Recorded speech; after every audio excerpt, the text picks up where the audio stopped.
Perkenalkan nama saya Badrul, Bu, NIM 04181052. Mm-mm. Saya ingin bertanya untuk contoh soal nomor 1.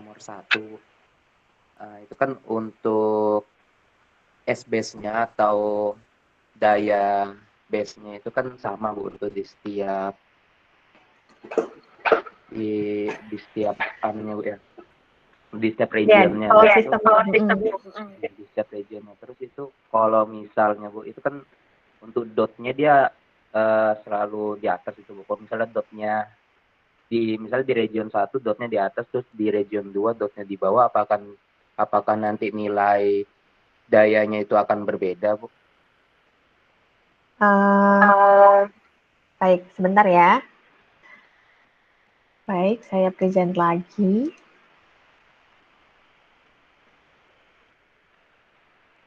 Sudah terlihat, teman-teman? Ya sudah, Bu. Oke. Ini kah dot yang dimaksud? Dot yang Iya, ini Bu. kah? Iya, Bu. Oke.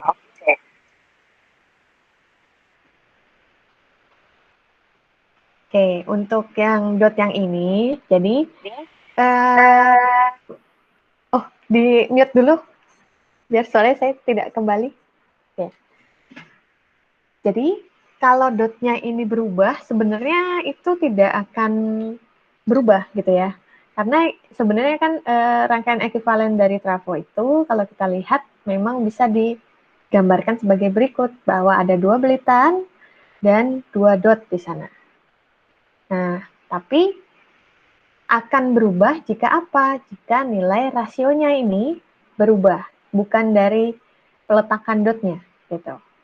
Jadi, yang paling penting adalah suatu nilainya itu, nilai tegangannya terutama ya, karena ini adalah hubungannya dengan trafo, yang tugasnya adalah memang mengkonversi tegangan tinggi ke rendah, atau tegangan rendah ke tinggi, ataupun tegangan dengan sama nilainya gitu ya. Maka tentu dia akan berpengaruh jika rasionya ini berbeda-beda begitu. Dan ini tadi yang ditanyakan gimana, Badrul? Itu kalau misalnya itu kan nilai dot dia masuk dari atas, Bu, trafo. Yang saya pelajari pernah di RL2 itu ada nilai dot masuk dari bawah, Bu. Nah, terus kalau misalnya gitu, apakah nilai dayanya itu 10 kilovolt ampere itu akan sama atau enggak, Bu, di setiap regionnya? Oke. Baik, saya jawab lagi bahwa dengan asumsi ini, kalau itu kan pengaruhnya sama fasa tegangannya ya kan? Kalau nilainya di atas seperti ini, maka dia akan bernilai tegangannya fase positif gitu. Tapi kalau ternyata di bawah dia menjadi fase negatif, misalnya seperti itu, ya berarti akan berpengaruh gitu ya. Tapi biasanya untuk power system kita asumsinya kita pakai yang dot di atas begini. Karena biasanya juga dalam power system yang dipakai akan seragam kan ya trafonya. Kalau yang fasanya positif biasanya ya fasanya nanti akan fase yang di sini juga akan sama. Agar apa? Agar perubahannya itu tidak terlalu drastis. Nantinya kan pengaruhnya ke kualitas daya yang disalurkan. Kalau trafonya itu berbeda-beda. Kecuali memang power system tersebut didesain untuk peralatan yang memang membutuhkan trafo yang dotnya tidak di atas semua gitu. Seperti itu. Ya tentu pasti disesuaikan nilai dayanya yang 10 kilovolt ampere ini. Tapi kalau rating kilovolt ampere mungkin akan sama, yang berubah mungkin malah polaritas dari nilai tegangannya. Begitu, Badro. Semoga menjawab. Baik, Bu. Terima kasih, Bu. Oke. Menjawab. Maaf ya, suara saya keras banget ternyata ya. Teman-teman ada lagi pertanyaan yang lain?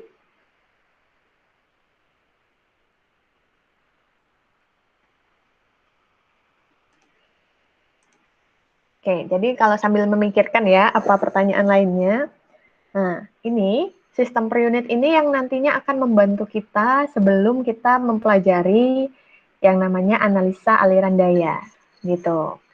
Dan analisa aliran daya nanti kan kita juga akan harus menghitung bus admitansi, bus impedansi, dan kita menghitung juga yang namanya matriks impedansi, matriks admitansi, seperti itu. Dan salah satu caranya kalau dihitung manual, tentu kita memerlukan sistem per unit ini gitu untuk menyederhanakan rangkaian kita. Dan kita dalam menganalisa itu memang kita harus tahu dulu konsepnya agar nanti kita ketika menjalankannya dengan MATLAB ataupun dengan PowerWorld gitu, kita bisa sudah tahu gitu konsepnya seperti apa. Sehingga kita tahu nanti nilai yang dimasukkan ini mau nilai per unitnya atau nilai aktualnya. Karena nanti kalau sudah kerja beneran di PLN kalian gitu ya, ataupun mau menganalisa daya pas TA, tentu sebenarnya ya bukan tulisan hitung-hitungan tangan kan ya. Sudah ada softwarenya dan gampang aja jadinya gitu. Tapi tentu kita harus paham dulu konsepnya seperti apa. Karena nanti yang ada di single line diagram itu bisa jadi bukan nilai aktualnya, tapi nilai per unitnya begitu. Gitu kira-kiranya tujuannya ini. Jadi ini adalah pemanasan sebelum kita masuk beneran ke analisa aliran dayanya. Ada yang kurang mengerti? Mungkin dari Z-base tiap regionnya atau gimana? Silahkan. Bu, izin bertanya lagi, Bu. Oke? Kenalkan saya Badrul, NIM 04181052, Bu. Nah, saya mau bertanya mengenai contoh soal nomor 4, Bu.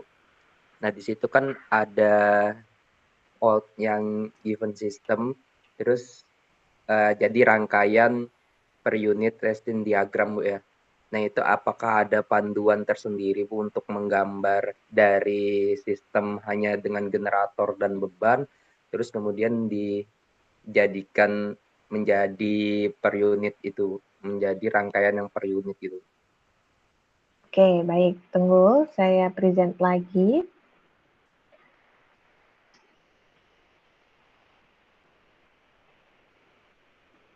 Baik. Jadi, sebenarnya ini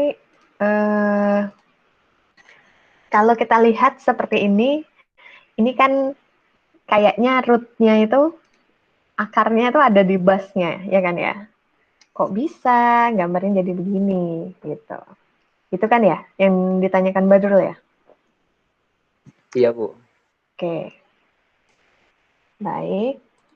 Jadi, sebenarnya kalau kita kembalikan lagi ke dalam pemodelan komponen, gitu ya. Kita tahu bahwa generator itu tuh terdiri dari reaktansi, terus ada EMF di dalam suatu generator, ya kan? Dan banyak lagi kayak komponen loss, komponen yang mempengaruhi rugi-rugi dayanya gitu. Ada reaktansi di dalam internalnya juga gitu, selain dari admitansi. Nah, namun di dalam pemodelan sistem per unit ini kan ada kaidah-kaidah yang dapat menyederhanakan hal itu. Dan di sini kalau kita lihat, yang sama dari gambar ini apa?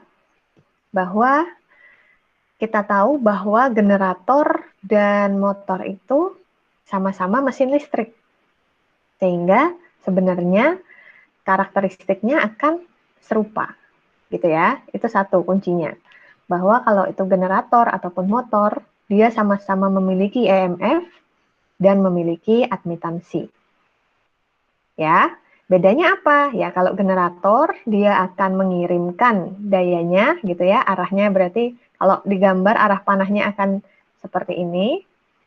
Kalau yang motor dia akan menyerap, tapi bisa juga dia akan mengirimkan juga. Kalau motor itu motor sinkron atau motor induksi, gitu kan ya. Yang menyerap daya biasanya motor induksi, yang mengirimkan daya adalah motor sinkron, biasanya seperti itu. Jadi soalnya juga harus diperhatikan dengan baik. Tapi kesamaannya apa? Bahwa motor dan generator sama-sama memiliki EMF dan admitansi atau EMF dan reaktansi di dalamnya. Itu satu. Berarti ini sebenarnya adalah kalau dibuka dia adalah nilainya dia akan seperti ini. dan ada reaktansinya gitu ya. Ini pun seperti itu, dia akan seperti ini dan ada nilai reaktansinya. Seret gitu. Ini juga sama kan, berarti dia akan memiliki nilai EMF dan nilai reaktansi. Sama juga ini. Ya, maaf ya, gambarnya jelek. Nah, ini seperti ini. Nah, sekarang yang sama apa?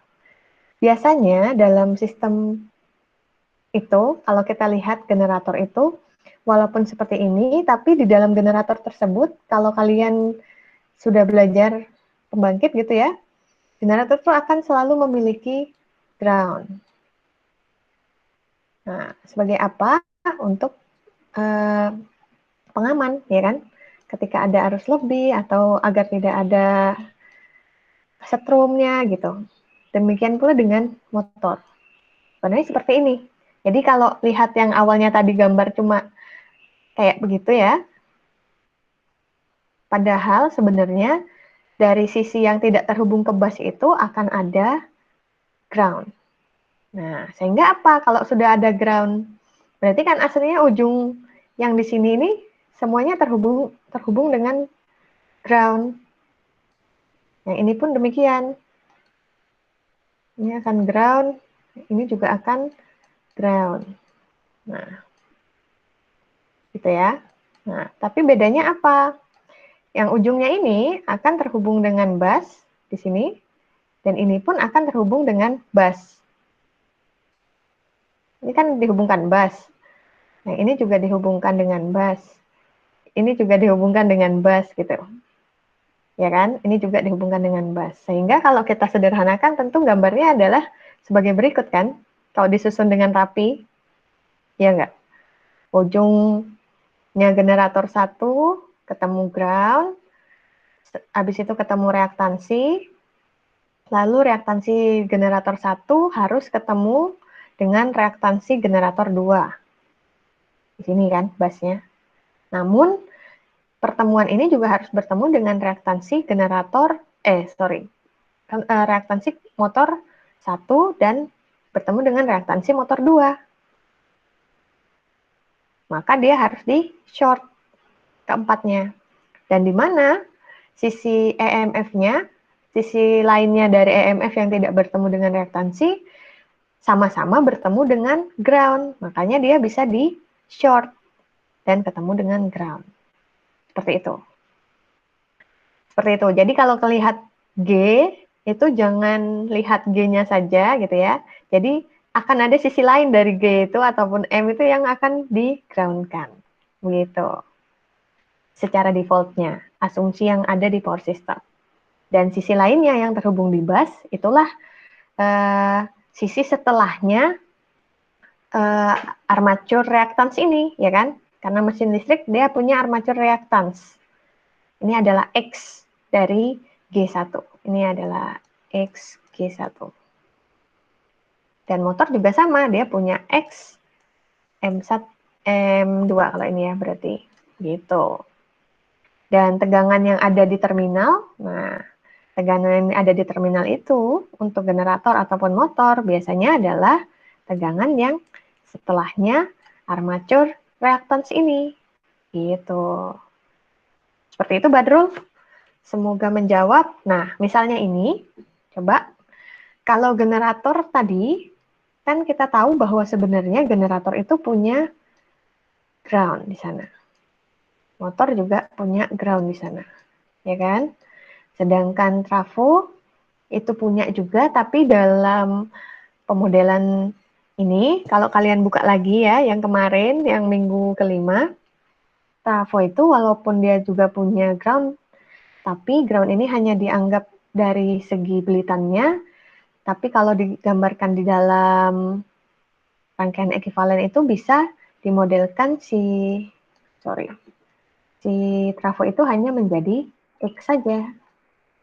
Intinya dia hanyalah reactance. Nah, ini adalah reactance saja. Berarti nanti kalau digambar, ini bagaimana gambarnya? Kalau digambar, dia akan menjadi tegangan EMF, armature reactance dari generator 1, terus ketemu apa? Ketemu dengan yang X ini kan, dan X ini yang di paralel.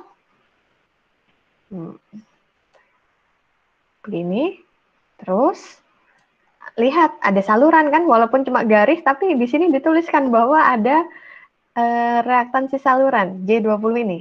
Maka tentu juga harus digambar di sana. Nah, yang bawah juga digambar juga. Lalu ketemu apa dia? Ketemu dengan trafo. Ingat, trafo apapun bentuknya, di rangkaian ekuivalen dia hanyalah sebuah reaktansi. Nah, ini sebuah reaktansi isret. Nah, lalu apa? Oke, kedua ujung trafo tersebut bertemu dengan motor. Nah, di mana tegangan terminal di motor itu sebenarnya keluarannya dari sebuah reaktansi, armature dari si motor, dan ada EMF. Gitu ya. Ya, maaf ini gambarnya lagi jelek. Terus baru bertemu dengan ground. Berarti kalau gambarnya seperti ini, sebenarnya kalau mau kita gambarnya dengan kaidah closed loop, ya kan? Closed loop gitu, berarti gimana dong? Ya, ini bisa jadi digambarnya dihubungkan dengan sini. Jadi gambarnya nanti seperti ini. Oh, sudah nggak usah gambar lagi. Gambarnya akan jadi seperti ini. Benar tidak? Ya kan? Seperti itulah. Kira-kira. Gimana Badrul? Apakah menjawab? Teman-teman tercerahkan? Menjawab Bu, sangat menjawab sekali Bu, sangat membantu. Terima kasih Bu. Baik. Baik, itu dari Badrul. Teman-teman yang lain gimana? Ada pertanyaankah?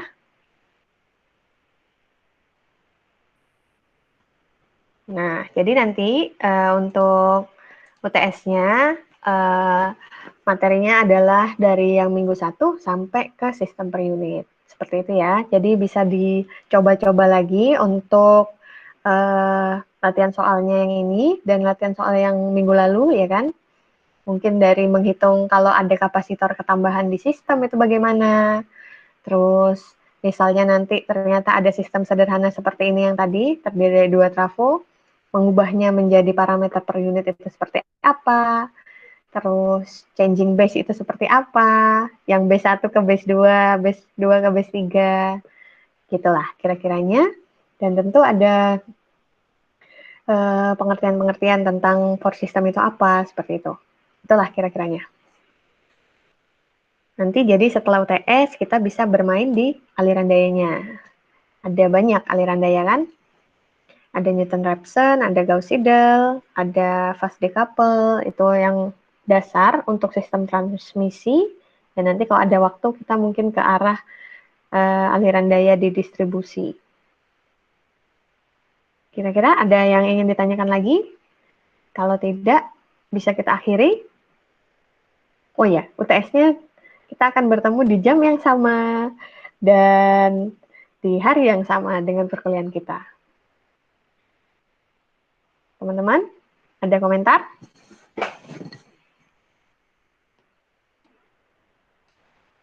Mungkin saya Bu yang bertanya Bu. Silahkan, Fajri. Nama saya Fajri Maulana, NIM 0418 Mungkin saya mau nanya yang I per unit di contoh 3 Bu. Itu kan mengapa ya Bu, I per unitnya tuh di satu jalur yang sama itu nilainya sama Bu. Kan kalau yang kita pelajari I di setiap beban itu harusnya berbeda Bu. Baik, jawabannya adalah karena salurannya itu ada di close. Kalau dilihat rangkaian ekuivalennya, sebentar, saya share lagi berarti ya. Contoh 3 kan ya?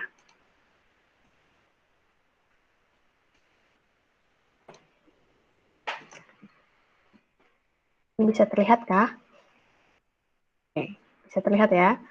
Jadi di sini benar setiap rating, setiap peralatan yang ada di dalam power system itu bisa jadi sama rating arus dan tegangannya bisa jadi berbeda. Dan banyakannya berbeda, misalnya gitu. Dan kita tahu bahwa nilai tegangan, maksudnya rating dari peralatan itu kita tahu berbeda. Load berbeda, T2, T1 memiliki arus rating yang berbeda. Namun, yang kita lihat ini kan power system. Dari segi keseluruhan setelah beban yang memiliki rating berbeda-beda ini terinterkoneksi di dalam sebuah power system. Dan observasi kita bukan hanya di peralatan 1, peralatan 2, peralatan 3, namun kita melihat peralatan 1, 2, dan 3 ini terintegrasi menjadi sebuah total beban. Dan tentunya ketika ini adalah total beban, maka sebenarnya dari ini, kalau digambarkan secara nilai ya, ini kan sudah dilihat nilai rangkaian pengganti secara dari segi reaktansnya. Tapi kalau kita lihat dari pemodelan closed loop-nya, tentu kan kita tahu tadi bahwa dia itu hanyalah sebuah rangkaian seri kan sebenarnya, gitu. Yang tuh kira-kira begini ya, mohon maaf ya. Nah ini load-nya kan nggak tahu, jadi bisa jadi hanya beban. Nah ini untuk sumber tegangan di terminal ini. Dan ini adalah untuk reaktansi T1. Ini untuk line. Ya, maaf lagi tulisannya jelek. Nah, ini untuk T2. Dan yang ini untuk beban. Kalau ada closed loop seperti ini, berapa nilai arus di sini? Apakah ini sama dengan arus di sini? Apakah ini sama dengan arus ini? Tentu kita kembali ke rumus dasar Kirchhoff current law atau Kirchhoff voltage law, di mana kalau di dalam sebuah loop tertutup ada sumber tegangan, ada sekumpulan resistansi di sana, maka akan ada hanya satu arus yang mengalir, gitu. Sehingga arus ini harus sama dengan arus ini, sama dengan arus ini dan arus ini, kecuali terjadi gangguan yang menyebabkan, misalnya gangguan di line, maka arus itu akan tersedot dengan besar di titik ini. Dan tidak akan ada arus yang mengalir di sini. Karena di sini terjadi gangguan short circuit. Jadi arusnya hanya akan seperti ini, gitu ya. Berada di daerah sini. Tidak akan ada di sini, gitu. Karena ini juga akan serap ke short circuit-nya, gitu. Nah, jadi karena asumsi kita itu adalah di power system yang kondisinya normal dan kita tuh sebenarnya nggak jauh-jauh dari kembali ke penerapan Kirchhoff current law dan Kirchhoff voltage law itu tadi. Dan di closed loop ya kita tahu bahwa sebenarnya arus total adalah akan sama kalau di rangkaian seri dengan arus di masing-masing bagian di sini. Karena ini apa? Ini sebenarnya adalah rangkaian seri, di mana arusnya yang mengalir di satu closed loop tertutup ya besarnya adalah arus total saluran. Seperti itu, Fajri. Apakah menjawab? Menjawab, Bu. Terima kasih, Bu. Baik. Ada lagi?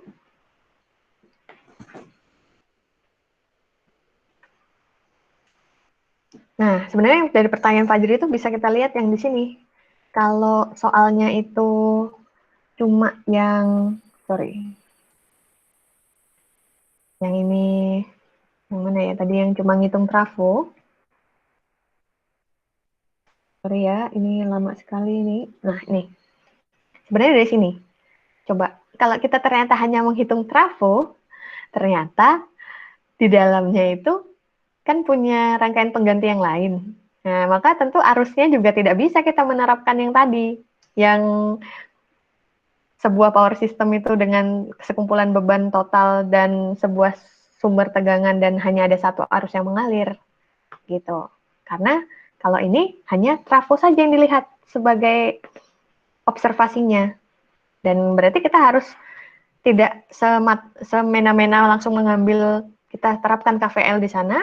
Ya benar kita terapkan KVL, namun penataan reaktansinya harus disesuaikan dengan model dari trafo apa yang sedang kita amati. Berbeda dengan kalau ternyata soalnya cuma motor tadi ya kan. Kalau motor saja, tapi dengan motor yang menyuplai suatu beban dan terdapat saluran, nah baik bisa kita tinggal langsung terapkan bahwa karena rangkaian ini observasinya adalah satu sistem besar, ada sumber tegangan, ada saluran dan sampai ke beban gitu. Jadi yang kita lihat bukan detail perperalatannya, tapi secara besarnya seperti itu. Ada pertanyaan tadi? Atau yang kurang mengerti? Baik, kalau tidak ada, bisa mungkin kita cukupkan pada hari ini ya. Dan lagi-lagi itu tadi tolong dipersiapkan UTS-nya, dilatih perhitungannya. Jadi siap-siap kalkulator ya, kalkulator semuanya harus siap-siap kalkulator. Dan mungkin tulis tangan ya UTS-nya biar cepat gitu. Dan nanti bisa dikumpulkan di assignment-nya Moodle. Itu ada komentar lagi nggak dari teman-teman? Atau kita cukupkan saja?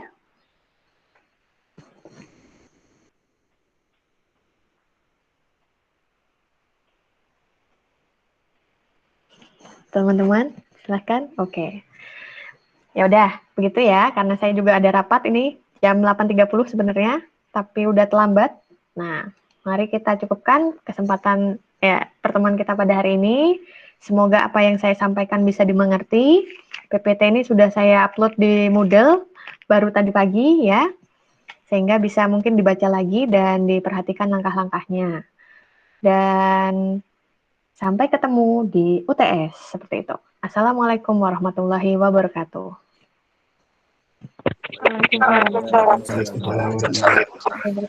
Oke, sehat-sehat ya semua. Saya izin live. Terima kasih, Bu. Terima kasih, Bu.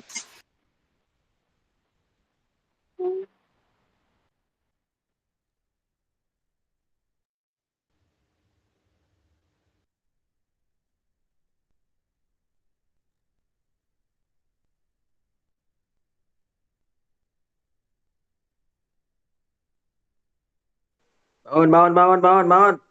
Bangun, bangun. Bangun. Tidur terus, tidur terus. Bangun, bangun. Sahur, Rey. Sahur sana.